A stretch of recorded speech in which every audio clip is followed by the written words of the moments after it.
একজন গভর্নর হলেন আমর ইবনুল আস রাদিয়াল্লাহু তাআলা আনহু।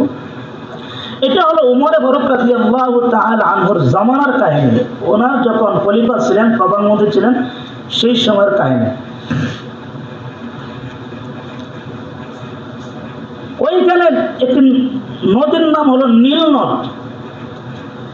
নীল নদের মধ্যে প্রতি বছর একটা সুন্দরী কুমারী রমণী একজন কন্যাকে বলি দিলে ওই নদীর মধ্যে তখন পানি আসতো।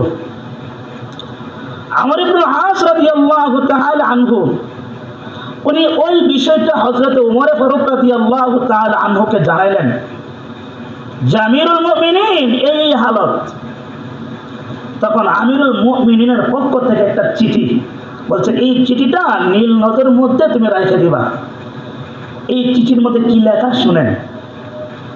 বিসমিল্লাহির রহমানির রহিম।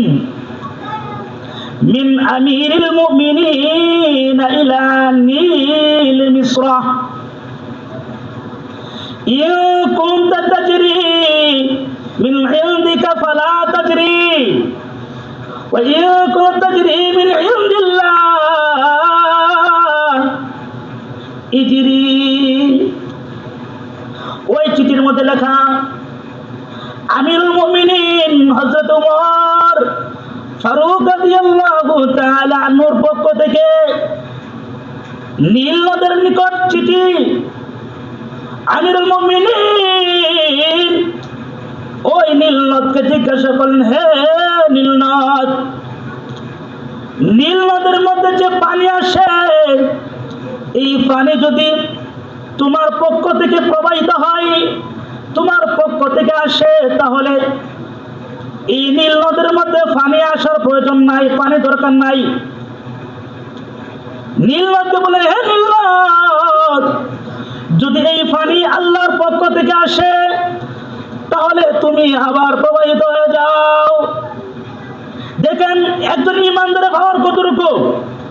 ওমর ফারুক রাদিয়াল্লাহু তাআলা আনহু যখন চিঠির মধ্যে এই লেখা লিখিয়া নীল নদের মধ্যে পাঠিয়ে দিলেন, এই চিঠি পাওয়ার সাথে সাথেই নীল নদের মধ্যে পানি দ্বারা ভরপুর হয়ে গেল।